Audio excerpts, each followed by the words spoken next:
محسوس کیا اس کو؟ ان الفاظ کو کہتے ہوئے جسم کے بال کھڑے ہو جاتے ہیں، جسم کا رواں رواں جو ہے پکارتا ہے۔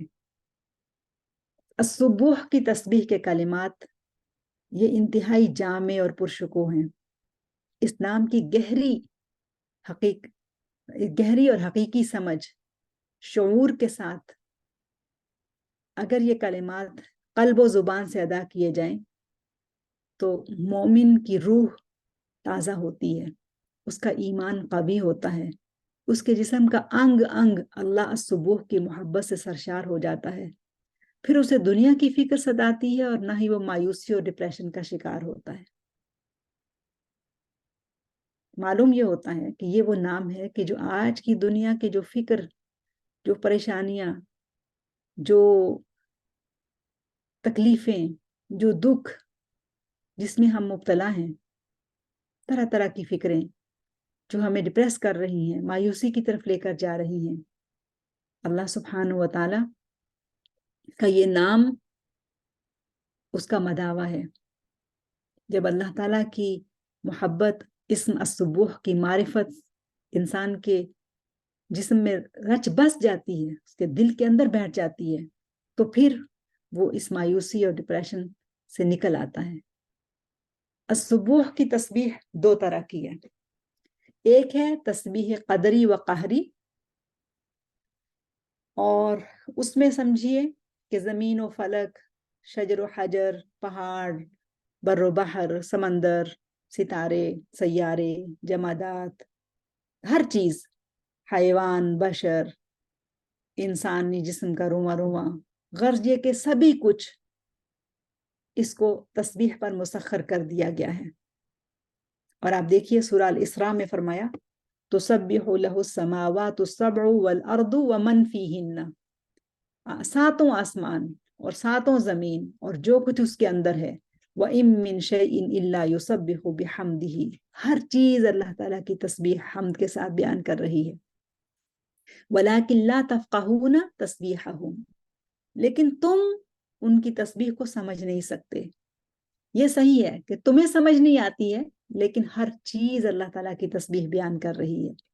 یہ تسبیح جو ہے، یہ اس کو کہتے ہیں تسبیح اضطراری اور تکوینی، یعنی یہ اس طرح سے ان ساری چیزوں کو پروگرام کر دیا گیا ہے کہ وہ تمام مخلوقات جو اللہ تعالیٰ کے اس نظام کے تحت، اس سسٹم کے تحت ایگزسٹ کرتی ہے، وہ یہ تسبیح کر رہی ہے۔ مخلوقات کا اپنی تسخیر کے مطابق چلتے چلے جانا اور تسخیر کرنے والے کے حکم میں کوتاہی نہ کرنا دراصل ان کی تسبیح ہے۔ ان کی دوسری نوعیت کی تسبیح جس میں وہ مشغول ہیں، اسے انسان نہیں جانتا، اسی لیے فرمایا کہ وَلَكِن لَا تَفْقَهُونَ تَسْبِيحَهُمْ، ایک اور طرح کی تسبیح بھی وہ کر رہے ہیں جو ظاہری تو ہمیں نظر آ رہی ہے کہ وہ جس کام پہ مقرر ہیں وہ کرتے چلے جا رہے ہیں، لیکن اس کے علاوہ بھی وہ کوئی تسبیح کرتے ہیں جس کو ہم نہیں سمجھ سکتے۔ اور سچی بات یہ ہے کہ میں اور آپ، یہ ہر مسلمان جو سوچ سمجھ کے ساتھ اللہ تعالیٰ کے سامنے سجدہ کرتا ہے، سجدے میں اپنا سر رکھتا ہے، وہ تو مرضی کے ساتھ سجدہ کرتا ہے، اور اس کے سجدوں میں سے بھی بہت سارے سجدے ایسے ہیں کہ جو بے معنی سے ہیں، زندگی سے خالی ہیں، اٹھک بیٹھک ہے، لیکن کائنات ساری کی ساری اللہ تعالیٰ کے سامنے سربے سجود ہے، وہ سجدے میں ہے۔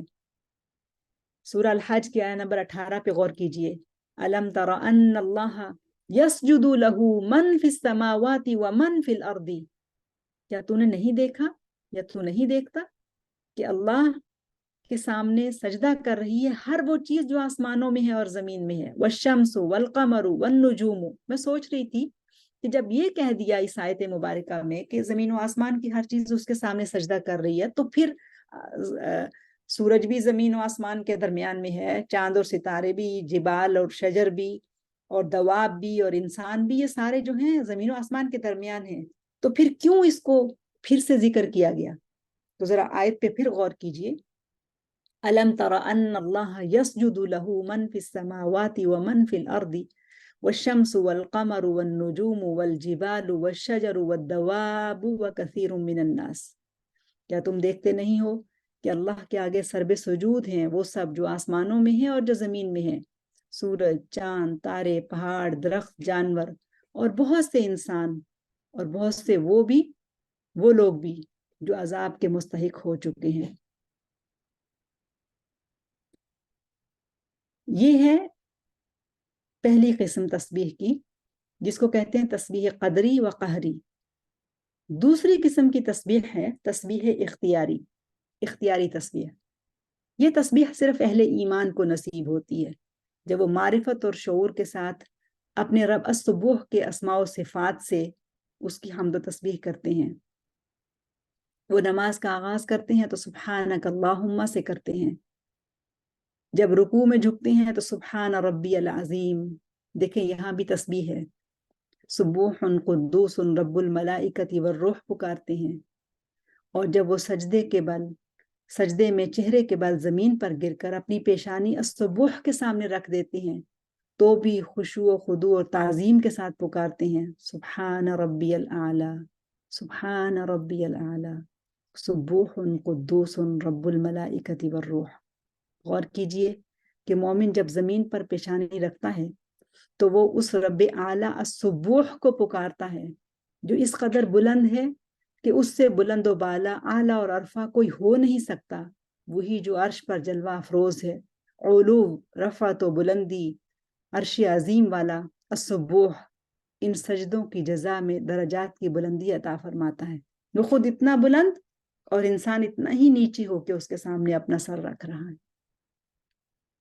اسی لیے یہ وہ تسبیح اختیاری ہے جو مومن کا نصیب ہے، اور اسی لیے مومن کے لیے نماز اس کی معراج ہے۔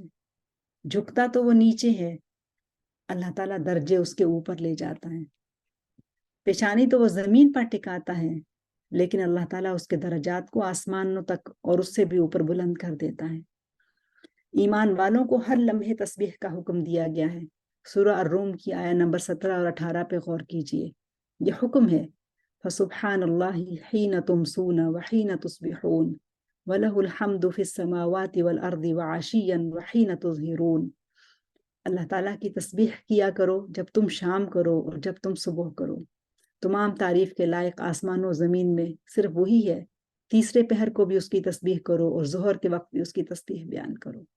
اب دیکھیں، صبح کا ذکر آ گیا، شام کا ذکر آ گیا، دوپہر کا ذکر آ گیا، تیسرے پہر کا ذکر آ گیا، گویا کہ ہر لمحے اللہ تعالیٰ کی تسبیح کرنے کا حکم دیا گیا ہے۔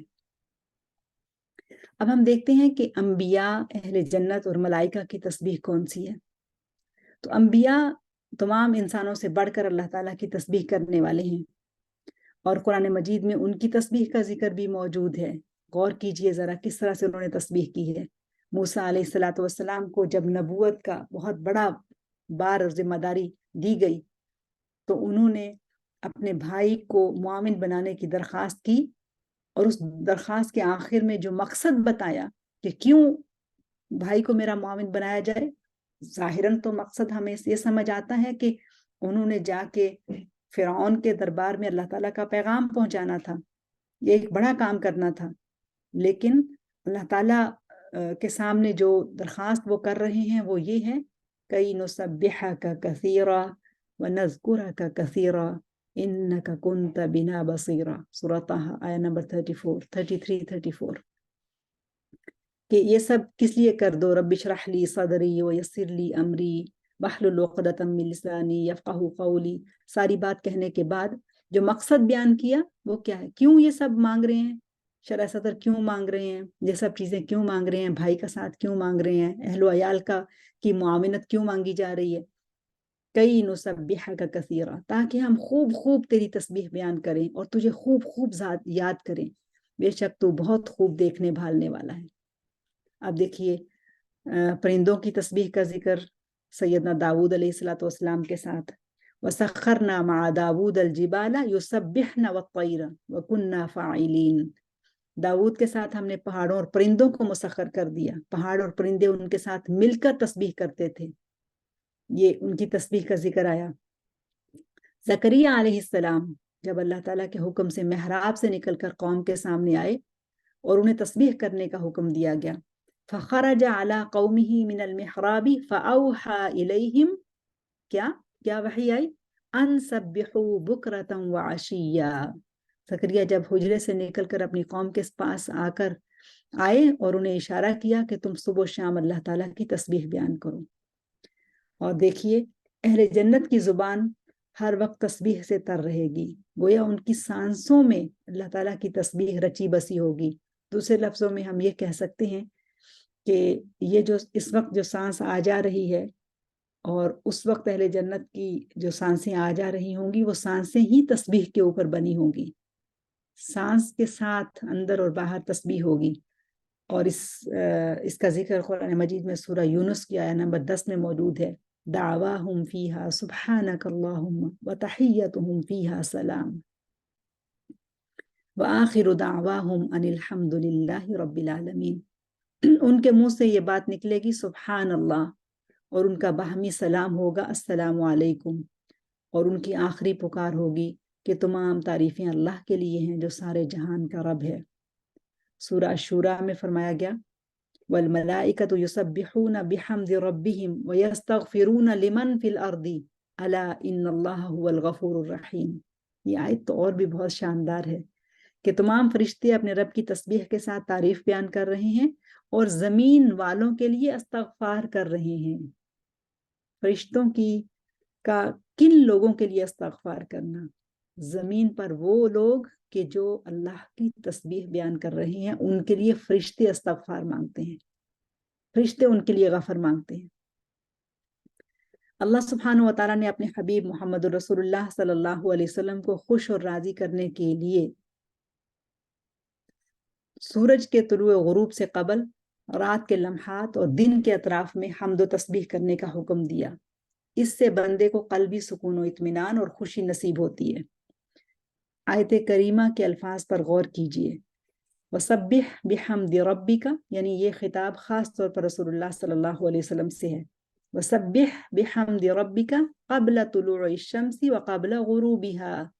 اے محمد صلی اللہ علیہ وسلم اپنے رب کی حمد و ثنا کے ساتھ اس کی تسبیح کرو سورج نکلنے سے پہلے اور غروب ہونے سے پہلے.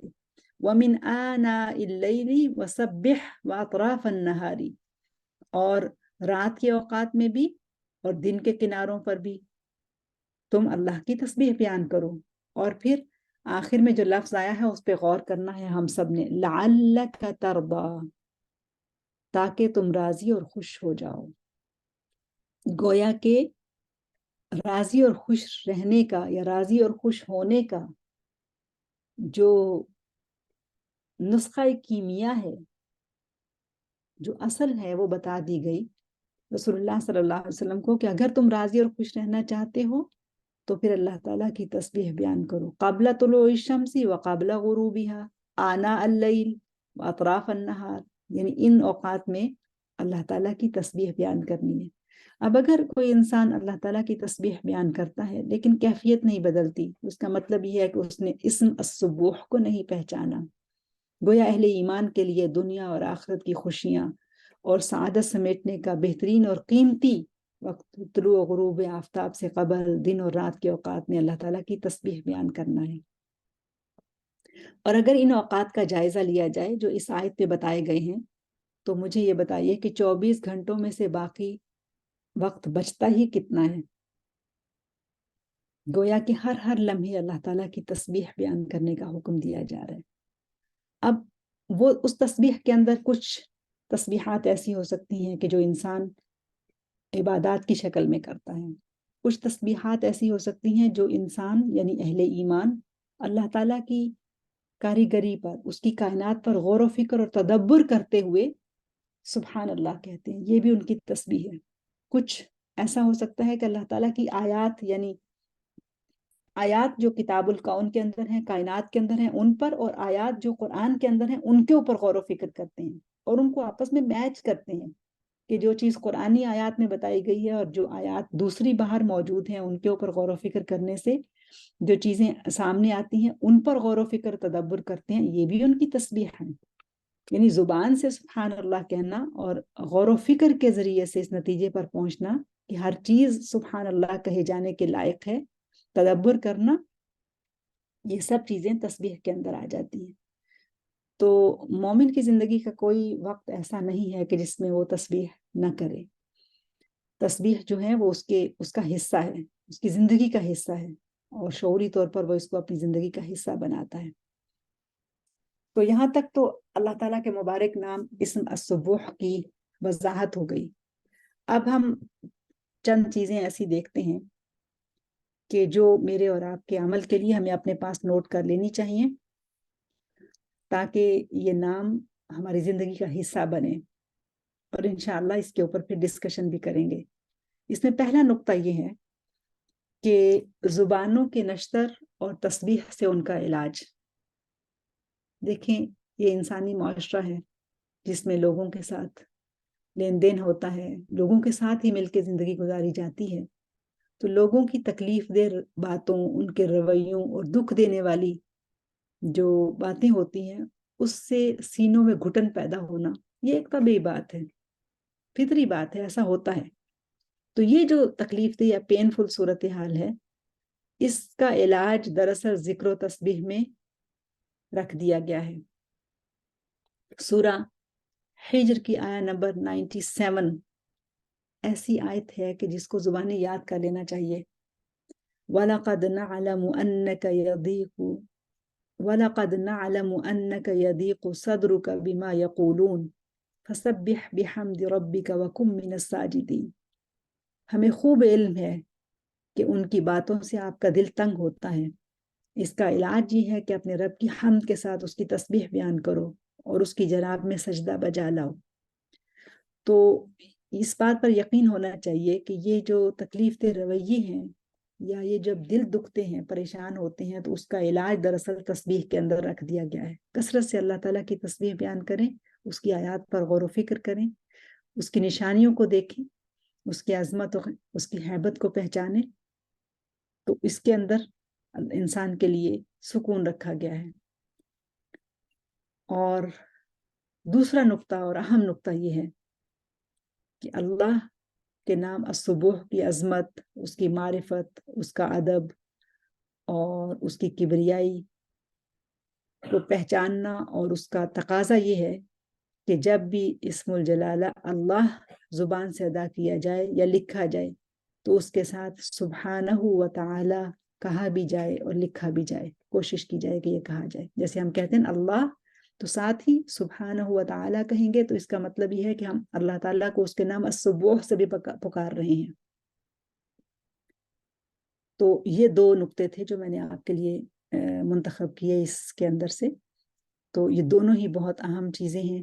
مجھے امید ہے انشاءاللہ ہم اللہ تعالیٰ کے اس نام السبوح کے اوپر غور و فکر کر کے اس نتیجے پر پہنچیں گے کہ یہ نام میری اور آپ کی ضرورت ہے، اور اس کے ساتھ اپنی زندگی گزارنے کی کوشش کریں گے اس طرح سے کہ نام ہماری زندگیوں میں رچ بس جائے انشاءاللہ.